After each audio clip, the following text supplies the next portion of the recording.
Praise the Lord, जय मसीह की। एक बार फिर नए वीडियो के साथ में आपका स्वागत करता हूं। हमारे खुदावन यीशु मसीह जो आकाश और पृथ्वी का बनाने वाला है, उसी की ओर से अनुग्रह और शांति हम सबों पर होती रहे और हम खुदावन यीशु मसीह के चरित्र और स्वभाव में दिन प्रतिदिन बनते जाएं और उसके लिए फल लाएं। दोस्तों, आज का टॉपिक है कि हमारे शब्दों में और आपके शब्दों में बहुत सामर्थ है, जिसके विषय में हम मसीहों को जानना बहुत जरूरी है। तो आइए अब हम इस वीडियो को स्टार्ट करते हैं।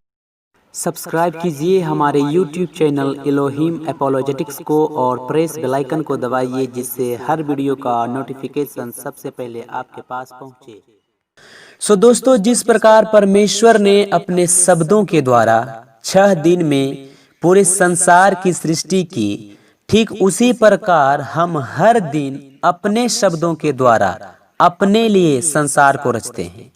क्योंकि जिस प्रकार परमेश्वर ने कहा उजियाला हो, तो उजियाला हो गया।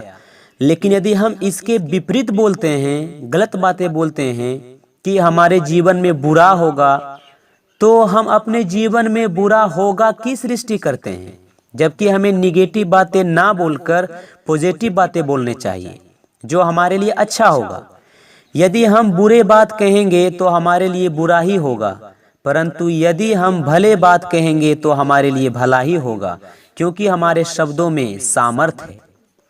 आज मैं उन मसीह भाई से बात करना चाहता हूं और उन मसीह बहनों से भी बात करना चाहता हूं जो दूसरों से कठोर शब्दों में बातें करते हैं, रूडली शब्दों में बातें करते हैं, गुस्से होकर बातें करते हैं। बाइबल बताती है याकूब की पत्री अध्याय 3 वचन 9 से 11 में, जहां इस प्रकार लिखा हुआ है, इसी से हम प्रभु और पिता की स्तुति करते हैं और इसी से मनुष्यों को जो परमेश्वर के स्वरूप में उत्पन्न हुए हैं श्राप देते हैं। एक ही मुंह से धन्यवाद और श्राप दोनों निकलते हैं। हे मेरे भाइयों, ऐसा नहीं होना चाहिए। दोस्तों, संत याकूब इस वचन के द्वारा हमें यह समझा रहा है कि हम हर रविवार कलीसिया जाते हैं और परमेश्वर पिता की स्तुति करते हैं और यही मुंह से प्रार्थना करते हैं और यही मुंह से आराधना भी करते हैं। लेकिन कलीसिया से बाहर निकलने के बाद हम अपने ही लोगों से रूडली बातें बोलना स्टार्ट करते हैं, गलत बातें बोलना स्टार्ट करते हैं, गुस्से में बातें करना स्टार्ट करते हैं और हमारे ही बातों के कारण हमारा संबंध जो है आपस में टूट जाता है। इसीलिए आज हमें अपने आप से पूछने की जरूरत है कि हम लोगों से किस प्रकार बातें करते हैं, हम अपने परिवार में किस तरह बातें करते हैं, हम दोस्तों से, रिश्तेदारों से किस प्रकार बातें करते हैं। क्या हमारे बातों से किसी को ठोकर तो नहीं लगती है? क्योंकि जब यीशु मसीह यरदन नदी पर यूहन्ना से बपतिस्मा लिया, उस समय यीशु मसीह के लिए आकाश खुल गया और ऊपर से यह आवाज आई कि यह मेरा प्रिय पुत्र है, जिससे मैं अति प्रसन्न हूँ। हालांकि यीशु ने अब तक अपनी सेवकाई भी शुरुआत नहीं की थी और ना ही अब तक और कोई चिन्ह और चमत्कार किए थे और ना ही यीशु मसीह किसी प्रकार का उपदेश दिए थे। फिर भी यह शब्द आया कि तू मेरा पुत्र है और मैं तुझसे अति प्रसन्न हूँ। ऐसा क्यों हुआ? इसके पीछे क्या कारण था? सिर्फ एक ही वजह था और एक ही वजह से यह वाणी आई, क्योंकि पिता परमेश्वर यहोवा परमेश्वर ने अपने इकलौते पुत्र यीशु मसीह के चाल चलन को देखा था, जो उसका और अपने परिवारों और लोगों के प्रति था। यीशु कभी भी अपने मुंह से रूडली बातें नहीं बोला। यीशु कभी भी अपने मुंह से कोई छल की बातें नहीं बोला। यीशु मसीह कभी भी अपने मुंह से किसी को गाली नहीं दिया। लेकिन आज हम मसीह लोग रूडली बातें भी करते हैं, गाली भी देते हैं और गुस्से में बातें करते हैं। क्यों? क्योंकि हम बहुत परेशान रहते हैं। हमारे मन में किसी चीज का दबाव होता है।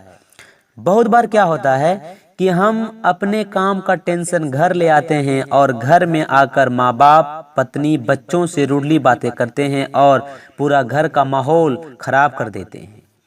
बहुत बार हम एक दूसरे की चुगली करते हैं, किसी को बदनाम करते हैं, गालियां देते हैं, गंदी बातें कहते हैं। बाइबल बताती है नीति वचन 18 के 21 में कि जीव के बस में मृत्यु और जीवन दोनों होते हैं और जो उसे काम में लाना जानता है वह उसका फल भोगेगा। बाइबल ऐसा बताती है। तो हमें अपने शब्दों के द्वारा मृत्यु को और अपने शब्दों के द्वारा जीवन को चुनते हैं। मेरे मसीह भाई और बहनों, परमेश्वर हमारे साथ है, वो हमसे प्रेम रखता है।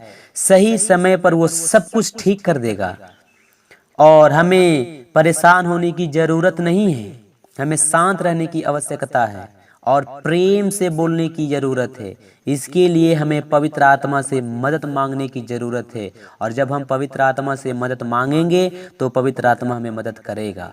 इसीलिए हमें अपने आप में देखना चाहिए कि हमने किसी से बुरा बर्ताव तो नहीं किया, और यदि किसी के साथ बुरा बर्ताव किया है तो उससे माफ़ी मांगने की ज़रूरत है ताकि परमेश्वर मुझे माफ़ कर दे और मुझ पर दया करे। और ध्यान दे कि हमारे शब्दों में सामर्थ्य है, इसीलिए हमें सोच समझ कर बोलना चाहिए, क्योंकि हमारे शब्दों में सामर्थ्य है। परमेश्वर आपके साथ है, वो आपसे प्रेम करता है। जय मसीह की।